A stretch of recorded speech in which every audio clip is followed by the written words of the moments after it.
The autumn rain fell softly against the glass windows of the city hospital, blurring the skyline where luxury towers pierced the gray clouds. Inside, the fluorescent lights hummed faintly above long corridors smelling faintly of antiseptic and loneliness. CEO Ethan Cole walked down one of those corridors, his expensive shoes tapping rhythmically against the tiles, a sound that announced authority and detachment. He had built an empire from nothing, earning a reputation as a man who didn't let emotions cloud his judgment. But that night, the rhythm of his steps faltered. His secretary had called him earlier, her voice trembling in a way he'd never heard before. "Sir," she'd said, "there's a little girl in the hospital. She says she wrote you a letter. She says it's important, very important." Ethan almost laughed at the absurdity of it. He was one of the most powerful men in the city. People wrote to him all the time. Requests, demands, threats. But something in her tone made him pause. "She says she's from the shelter you bought out for your next project." Those words stuck in his chest like thorns. The old shelter was scheduled to be demolished next month. It was a lucrative deal, prime real estate in the heart of the city. He had signed the papers himself without a second thought. It was business. It was survival. Yet now, walking through the pediatric wing, he wasn't sure what kind of man he was surviving as. He stopped outside room 307, hesitating for a moment before pushing the door open. The room was small, painted in soft yellows that tried to hide the sadness clinging to it. A frail little girl sat propped against the pillows, her hair thin and her eyes large, gleaming with the kind of hope only children carry despite pain. A nurse by her side smiled weakly. "She's been waiting all day," the nurse whispered. The girl turned her head slowly toward him and gave a small smile. "You came," she said softly, her voice barely a breath. Ethan nodded stiffly, unsure how to respond. "You wanted to see me?" he asked, trying to sound composed. The girl nodded again and held out a folded piece of paper sealed with a pink heart sticker. Her tiny hands trembled slightly. "Can you read this letter?" she whispered. "It's very important." Ethan took it, feeling the weight of that small envelope as if it were made of lead. He unfolded it carefully, smoothing out the wrinkles. Inside, the handwriting was uneven, childish, yet every word was steady in purpose. He began to read aloud. "Dear Mr. Cole, my name is Lily. You don't know me, but I used to live in the big brick building you're going to take down. That's where my friends are. That's where my family was. Please don't make it go away. My mommy said sometimes people forget their hearts when they get too busy. Please don't forget yours." Ethan stopped, his throat tightening. He looked up and saw Lily watching him with quiet sincerity, her green eyes reflecting a mix of trust and pain that made him uncomfortable in ways no board meeting ever had. "Why did you write this to me?" he asked gently, his voice lower now. Lily's lips curved into a small, sad smile. "Because Mommy said the person who can fix things is the one who broke them." He wanted to explain, to tell her it wasn't personal, just numbers on a spreadsheet, but the words felt hollow before they could leave his mouth. "Where's your mother now?" he asked softly. The nurse turned away, her voice trembling. "She passed away last month. Car accident. Lily was in it too. She's been fighting ever since." Ethan felt the air leave his lungs. The rain outside began to hit harder, the sound filling the silence. Lily's voice came again, quieter this time. "When I get better, I want to go home. I want to plant flowers there, so everyone remembers Mommy." Ethan swallowed hard, his heart twisting in his chest. He knew that place would soon be rubble, that her dream would vanish under steel and concrete. But he couldn't bring himself to tell her. He forced a smile instead. "That's a beautiful idea," he said, his voice cracking just slightly. When he left that night, the letter was still in his pocket. He could feel it burning there, as if it were a living thing. Back in his limousine, he read it again and again, the words echoing louder each time. "Please don't forget your heart." The city lights flashed past the window, but they seemed dimmer now, less like success and more like distance. When he reached home, he didn't pour himself a drink or open his laptop. He sat in silence, the letter in his hand, and for the first time in years, he felt something close to regret. The next morning, he went to the shelter unannounced. The air there smelled of soup and damp wood, laughter echoing faintly through the cracked halls. Volunteers moved quietly between rooms, caring for children who had already learned too much about loss. A young woman recognized him instantly and froze. "You're the man taking this place down," she said bitterly.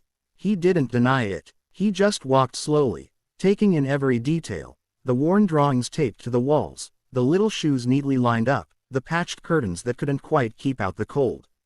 He imagined Lily's laughter here once, her mother's voice, and felt something shift deep inside.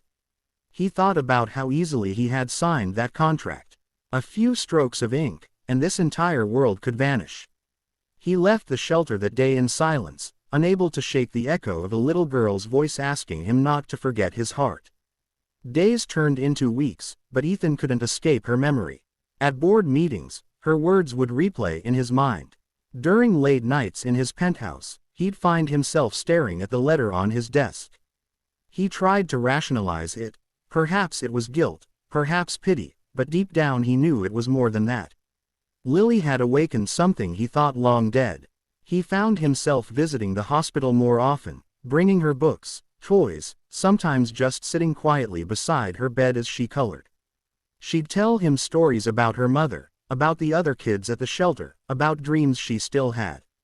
"When I grow up," she once said, "I want to build homes for kids who don't have one." Ethan smiled sadly. "That's a big dream." She looked at him with a certainty that pierced through his defenses. "Dreams are supposed to be big. Otherwise, they can't reach the stars." 3 weeks later, everything changed. It was late evening when his phone rang. The nurse's voice was trembling. "Mr. Cole, you need to come. Lily's asking for you. She's not doing well." Ethan didn't call his driver, didn't care about the meeting he'd left behind. He ran through the rain, his heart pounding like it hadn't in years.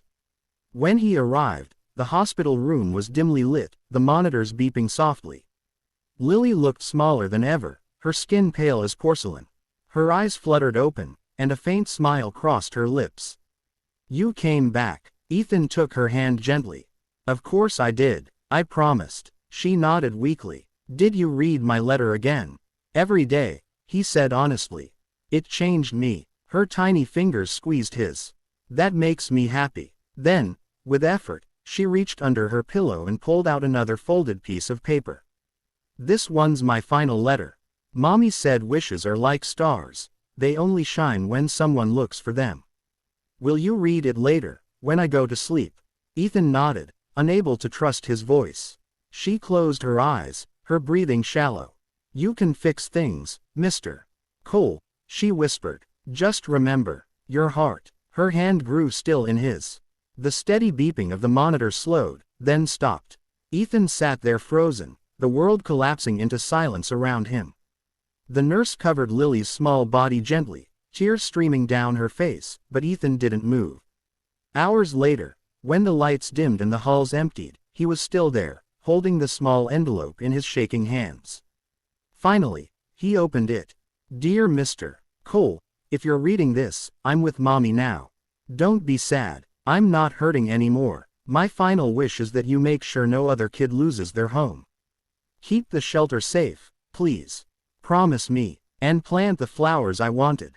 Mommy will like that." The tears came without warning, raw and unstoppable. For years he had been untouchable, cold, precise, unyielding. Now he was just a man breaking apart in a hospital room because a dying child had remembered to care when he hadn't. That night, he didn't return to his penthouse. He went straight to his office and called an emergency meeting, waking his directors in the middle of the night. When they gathered, confused and annoyed, he stood at the head of the table and said firmly, "The Cole Plaza project is cancelled." Gasps filled the room. "Sir, that project is worth billions," one executive protested. Ethan didn't flinch. "Then let it cost billions," he said. "We're rebuilding the shelter instead. Under my name." "No. Under hers. Lily's home." There was silence. They thought he'd lost his mind. Maybe he had, but for the first time, he felt alive. Over the next months, he poured everything into the new project. He visited the site every day, overseeing every brick, every wall painted with color and warmth. He hired the same volunteers who had once glared at him, and they worked alongside him, slowly realizing this wasn't for publicity, it was redemption.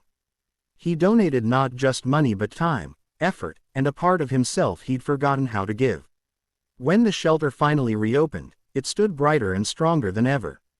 Children filled the halls again, their laughter echoing against freshly painted walls. Outside, a small garden bloomed with white lilies. A simple plaque stood among the flowers, "Lily's Garden, where hearts remember." On opening day, Ethan stood quietly as children ran past him, their joy washing away the ghosts of guilt he'd carried. A volunteer approached him, holding a frame. Inside it was Lily's first letter, the one that had started it all. "She would have been proud," she whispered. Ethan looked at the paper, his eyes soft. "She saved more than this place," he said quietly. "She saved me." That night, as he walked away from the shelter, the rain had stopped. The city lights reflected off puddles, shimmering like tiny stars scattered across the street. For the first time, he didn't see them as symbols of wealth or ambition. He saw them as reminders of promises kept, of hearts rediscovered. And as a soft wind brushed past, he could almost hear a familiar little voice whisper, "Thank you." He looked up at the sky, tears in his eyes, and whispered back, "No, Lily. Thank you." Somewhere among the stars, perhaps beside her mother, a small girl with bright green eyes smiled, her final wish shining forever in the heart she'd helped him find again.